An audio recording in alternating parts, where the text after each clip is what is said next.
പ്രിയദർശിനി യാത്രയെക്കുറിച്ചുള്ള ഹൈക്കോടതി വിധി എന്ത്?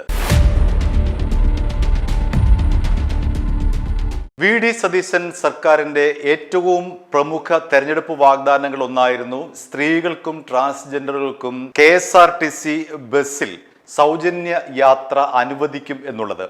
എന്നാൽ ഭരണത്തിൽ ഏറിയതോടുകൂടി ഈ KSRTCയിലെ ഏതെല്ലാം തരത്തിലെ ബസ്സുകളിലാണ് സൗജന്യ യാത്ര എന്നതിനെക്കുറിച്ച് ആശയക്കുഴപ്പമുണ്ടായിരുന്നു.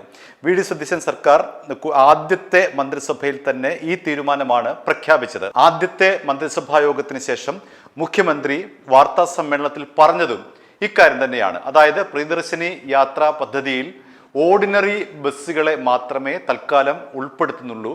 പിന്നീടുള്ള കാര്യം മറ്റ് സർവീസുകളിലേക്ക് ഈ സൗജന്യ യാത്ര നടത്തുന്നതിനെ കുറിച്ച് അടുത്ത മന്ത്രിസഭകളിൽ കൂടിയാലോചിക്കുമെന്നാണ് അദ്ദേഹം ആദ്യത്തെ വാർത്താ സമ്മേളനത്തിൽ പറഞ്ഞത്. പക്ഷേ പിന്നീട് നമ്മൾ കാണുന്നത് ആദ്യത്തെ മന്ത്രിസഭാ തീരുമാനത്തിൽ തന്നെ മുഖ്യമന്ത്രി ഉറച്ചു നിൽക്കുന്ന, അതായത് മന്ത്രിസഭ ഉറച്ചു നിൽക്കുന്നതാണ് നമ്മൾ കണ്ടത്. ഓർഡിനറി ബസ്സിൽ മാത്രമായി സ്ത്രീകളുടെ യാത്ര പരിമിതപ്പെടുത്തി.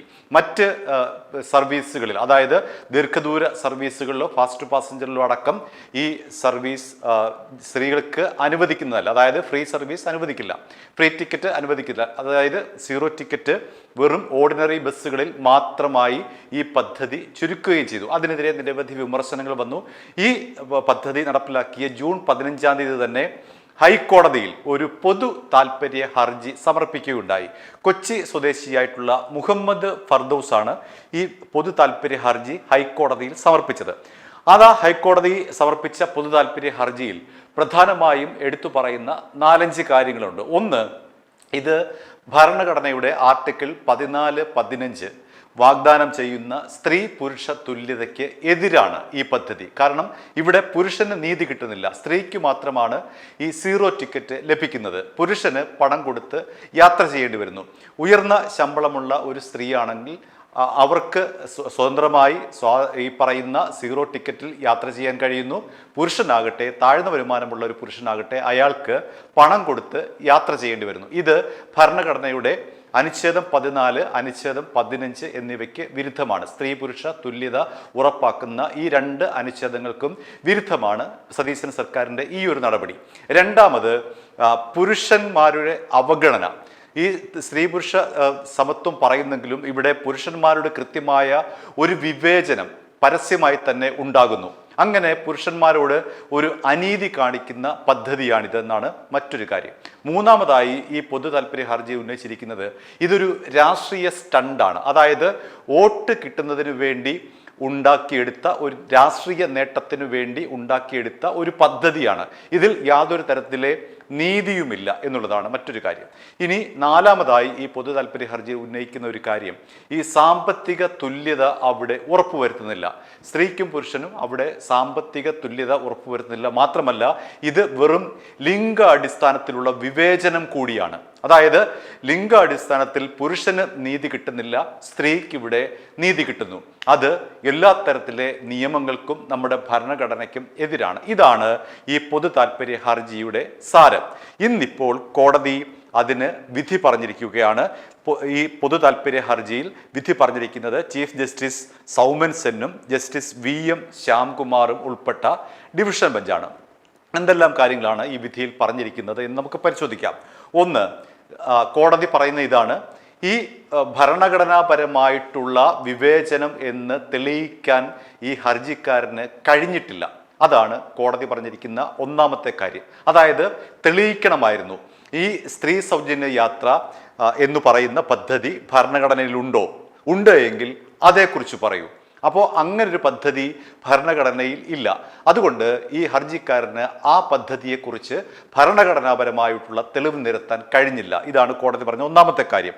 രണ്ടാമത്തെ കാര്യം, ഈ പദ്ധതി സാധാരണക്കാരായിട്ടുള്ള ആൾക്കാർക്ക് പ്രയോജനം ചെയ്യും. അപ്പോൾ അങ്ങനെ പ്രയോജനം ചെയ്യുന്ന ഒരു പദ്ധതിയെ എന്തിനാണ് എതിർക്കുന്നത് എന്നാണ് കോടതി ഈ വിധിയിൽ ചോദിക്കുന്ന രണ്ടാമത്തെ കാര്യം. ഇനി മറ്റൊന്ന്, കോടതി പറയുന്നത് സ്ത്രീ ശാക്തീകരണത്തിൻ്റെ ഒരു ഉദാഹരണമാണ് ഈ പദ്ധതി. കാരണം നിരവധി കാര്യങ്ങളിൽ ഈ പറയുന്ന ഹർജിക്കാരൻ ചൂണ്ടിക്കാട്ടുന്ന പലതരത്തിലെ വിവേചനങ്ങൾ ഉണ്ടെങ്കിലും സ്ത്രീക്ക് പ്രത്യേക ആനുകൂല്യം നൽകുന്നുണ്ട്. അപ്പോൾ അവിടെ വരുന്ന ഒരു ഘട്ടത്തിൽ, അങ്ങനെ വരുന്ന ഒരു ഘട്ടത്തിൽ നിയമപരമായി ഇത് സ്ത്രീകളെ ശാക്തീകരിക്കുന്ന ഒരു പദ്ധതിയാണ്. ഈ ശാക്തീകരണ പദ്ധതിയുമായി ബന്ധപ്പെട്ട്, സ്ത്രീ ശാക്തീകരണ പദ്ധതിയുമായി ബന്ധപ്പെട്ട് നേരത്തെ തന്നെ സുപ്രീം കോടതി നിരവധി ഉത്തരവുകൾ പുറപ്പെടുവിച്ചിട്ടുണ്ട്. അപ്പോൾ ആ സുപ്രീം കോടതി വിധികൾ നിലനിൽക്കെ എങ്ങനെയാണ് ഈ പദ്ധതി റദ്ദാക്കാൻ കഴിയുക? കാരണം സമാനമായ നിലയിൽ മറ്റ് സംസ്ഥാനങ്ങളിൽ ഈ സൗജന്യ യാത്രയുണ്ടല്ലോ, തമിഴ്നാട്ടിലുണ്ടല്ലോ, മറ്റ് പല സംസ്ഥാനങ്ങളിലും ഈ സ്ത്രീകൾക്ക് സൗജന്യ യാത്ര നൽകുന്നുണ്ടല്ലോ. അപ്പോൾ അത് അവിടെങ്ങും ഇല്ലാത്ത ഈ ഒരു പ്രശ്നം ഈ കേരളത്തിൽ മാത്രം റദ്ദാക്കണമെന്ന് പറയുന്നത് എന്ത് ന്യായമാണ് എന്നാണ് കോടതി ചോദിച്ച മറ്റൊരു കാര്യം. പിന്നീട് പദ്ധതി തെരഞ്ഞെടുപ്പ് വാഗ്ദാനമാണ്, തെരഞ്ഞെടുപ്പ് സ്റ്റണ്ടാണ്, രാഷ്ട്രീയ സ്റ്റണ്ടാണ് എന്നാണല്ലോ ഹർജിക്കാരൻ ഉന്നയിച്ച ഒരു കാര്യം. അപ്പോൾ ഹൈക്കോടതി തിരികെ ചോദിച്ച ഒരു കാര്യം, തെരഞ്ഞെടുപ്പ് വാഗ്ദാനമായിരുന്നു ഈ ഒരു സൗജന്യ യാത്ര, അത് ശരിയാണ്, ഹർജിക്കാരൻ പറഞ്ഞത് ശരിയാണ്, ആ ഭാഗം ശരിയാണ്. കാരണം ഈ തെരഞ്ഞെടുപ്പ് വാഗ്ദാനം എന്ന് പറയുന്നത് എന്തിനാണ്? നടപ്പിലാക്കാൻ വേണ്ടിയിട്ടാണ്. അങ്ങനെ സർക്കാർ ഈ തെരഞ്ഞെടുപ്പ് വാഗ്ദാനം നടപ്പിലാക്കിയിരിക്കുന്നു, സർക്കാർ വാക്കു പാലിച്ചിരിക്കുന്നു. അവിടെ എവിടെയാണ് പ്രശ്നം? ഇതാണ് ഹൈക്കോടതി ചോദിച്ച മറ്റൊരു കാര്യം. പിന്നീട് ഹൈക്കോടതി പറഞ്ഞ മറ്റു ഒരു പോയിന്റ് എന്ന് പറയുന്നത്, ഇത് സർക്കാരിൻ്റെ നയപരമായിട്ടുള്ള ഒരു തീരുമാനമാണ്. സർക്കാരിന് നയപരമായിട്ടുള്ള തീരുമാനമെടുക്കാനുള്ള അധികാരമുണ്ട്. ആ അധികാരം ഉപയോഗിച്ചുകൊണ്ടാണ് ഈ സർക്കാർ പ്രിയദർശിനി പദ്ധതി എന്ന് പറയുന്ന സ്ത്രീകളുടെ ഈ സീറോ ടിക്കറ്റ് പരിപാടി അല്ലെങ്കിൽ സൗജന്യ യാത്രാ പദ്ധതി നടപ്പിലാക്കിയിരിക്കുന്നത്. അത് സർക്കാരിൻ്റെ നയപരമായ തീരുമാനമായതുകൊണ്ട് അവിടേക്ക് കടന്നു കയറാൻ കോടതിക്ക് താല്പര്യമില്ല, അല്ലെങ്കിൽ കോടതി അതിന് എതിരാണ്. സർക്കാർ നയപരമായ ഒരു തീരുമാനമെടുക്കുന്നു, അത് തീർത്തും നിയമവിരുദ്ധമാണെങ്കിൽ മാത്രമേ കോടതിക്ക് അതിൽ ഇടപെടാൻ കഴിയുകയുള്ളൂ. ഇവിടെ അങ്ങനെ നിയമവിരുദ്ധമായി പ്രത്യക്ഷത്തിൽ ചൂണ്ടിക്കാട്ടാൻ കഴിയുന്ന കാര്യങ്ങളൊന്നുമില്ല. ഈ പറയുന്ന പോലെ ഭരണഘടനയിൽ സ്ത്രീകൾക്ക് സൗജന്യ യാത്ര അനുവദിക്കുന്നുണ്ട് എന്നുള്ള ഒരു പോയിന്റ് ഭരണഘടനയിൽ പറയുന്നില്ല, മറിച്ച് ലിംഗനീതി മാത്രമേ ഇവിടെ പറയുന്നുള്ളൂ. അത് ഭരണഘടനാപരമായി ഈ ഹർജിക്കാരന് തെളിയിക്കാൻ കഴിഞ്ഞിട്ടില്ല എന്നാണ് ഹൈക്കോടതി ഉത്തരവിൽ പറയുന്നത്. ഈ വിധിയിൽ സർക്കാരിന് ആശ്വസിക്കാം. കാരണം സർക്കാരിന് ഈ പദ്ധതിയുമായി മുന്നോട്ട് പോകാം. വി ഡി സർക്കാരിൻ്റെ കാലത്ത് ഏറ്റവും വലിയ അവരുടെ UDFൻ്റെ ഏറ്റവും വലിയ തെരഞ്ഞെടുപ്പ് വാഗ്ദാനങ്ങളൊന്നായിരുന്നു ഈ സ്ത്രീകൾക്ക് സൗജന്യ യാത്ര എന്നുള്ളത്. അതിനെതിരായിട്ട് നിരവധി വിമർശനങ്ങളുണ്ട്.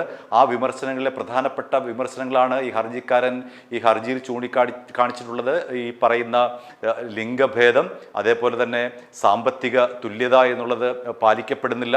മറ്റൊന്ന് പുരുഷന്മാരോടുള്ള വിവേചനം, പിന്നീട് ഇത് രാഷ്ട്രീയ സ്റ്റണ്ടാണ് എന്നുള്ളത്. ഇങ്ങനെ നിരവധി വിമർശനങ്ങളുണ്ട്. അതേപോലെ തന്നെ KSRTC നഷ്ടത്തിലോടുകയാണ്. ഈ ഒരു പദ്ധതി നടപ്പിലാക്കുന്നതോടുകൂടി KSRTC കൂടുതൽ ദുരിതത്തിലേക്ക് പോയി. ഇതൊക്കെ തന്നെ ശരിയാണ്. ഈ വിമർശനങ്ങളിലൊക്കെ തന്നെ യുക്തിയുണ്ട്. പക്ഷേ ഇത് നിയമപരമായി വരുമ്പോഴേക്കും കോടതിക്ക് എപ്പോഴും ആവശ്യം തെളിവാണല്ലോ. ആ തെളിവ് ഹാജരാക്കാൻ ഇവിടെ ഹർജിക്കാരൻ പരാജയപ്പെട്ടിരിക്കുന്നു എന്നാണ് chief justice Soumyan സെന്നും justice VN ശ്യാംകുമാറും അടങ്ങുന്ന ഈ ഡിവിഷൻ ബെഞ്ച് പ്രിയദർശിനി പദ്ധതിയുമായി ബന്ധപ്പെട്ട ഈ വിധിയിൽ പറഞ്ഞിരിക്കുന്നത്. അപ്പോൾ തീർച്ചയായിട്ടും ഈ ഒരു പദ്ധതിയുമായി VD സതീശൻ സർക്കാരിന് മുന്നോട്ട് പോകാം. സർക്കാരിന് വലിയ ആശ്വാസമാണ്. സർക്കാരിന് അനുകൂലമായിട്ടാണ് ഹൈക്കോടതിയുടെ വിധി. ബാക്കി എല്ലാ എതിർപ്പുകളെയും മറികടന്നുകൊണ്ട് ഈ ഒരു പദ്ധതിയുമായി സർക്കാരിന് ധൈര്യമായി മുന്നോട്ട് പോകാം. അതിന് നിയമപരമായിട്ടുള്ള ഒരു പിൻബലമാണ് ഇന്ന് ഹൈക്കോടതി വിധിയിലൂടെ സർക്കാരിന് ലഭിച്ചിരിക്കുന്നത്. അതുകൊണ്ട് ഈ വിമർശനങ്ങളെ എല്ലാം പാടെ തള്ളിക്കൊണ്ട് സർക്കാരിന് ഈ ഒരു പദ്ധതിയുമായി മുന്നോട്ട് പോകാം. കോടതി എടുത്തു പറയുന്നുണ്ട്, ഇത് സ്ത്രീ ശാക്തീകരണവുമായി ബന്ധപ്പെട്ട ഒരു പദ്ധതിയാണ്, അതിലെന്തിനാണ് ഇടപെടുന്നത്? ഹൈക്കോടതിക്ക് എങ്ങനെ ഇടപെടാൻ കഴിയില്ല. മാത്രമല്ല സുപ്രീം കോടതി നേരത്തെ തന്നെ ഈ സ്ത്രീ ശാക്തീകരണവുമായി ബന്ധപ്പെട്ട 100 കൂട്ടം പദ്ധതികളുമായി ബന്ധപ്പെട്ട് തർക്കമുണ്ടായപ്പോൾ അവിടെയൊക്കെ അനുകൂലമായ നിലപാടാണ് എടുത്തത്. ഈ കാര്യത്തിലും അങ്ങനെ സുപ്രീം കോടതി നേരത്തെ തന്നെ നിലപാടെടുത്തിരുന്നു. അതുകൊണ്ട് ഈ ഉത്തരവിൽ ഇടപെടാൻ ഹൈക്കോടതി താല്പര്യപ്പെടുന്നില്ല. പൊതു താല്പര്യ ഹർജി തള്ളിക്കൊണ്ട് സർക്കാരിന് അനുകൂലമായി, VD സതീശൻ സർക്കാരിന് അനുകൂലമായി തന്നെയാണ് ഇന്ന് ഈ പ്രിയദർശിനി സൗജന്യ യാത്രയുമായി ബന്ധപ്പെട്ട് ഹൈക്കോടതിയുടെ വിധി ഉണ്ടായിരിക്കുന്നത്. i2i News, an eye for truth. i2i News subscribe ചെയ്തിട്ടില്ലാത്തവർ ഇപ്പോൾ തന്നെ സബ്സ്ക്രൈബ് ചെയ്യുക. നോട്ടിഫിക്കേഷൻ ലഭിക്കുവാൻ ബെൽ ബട്ടണും അമർത്തുക.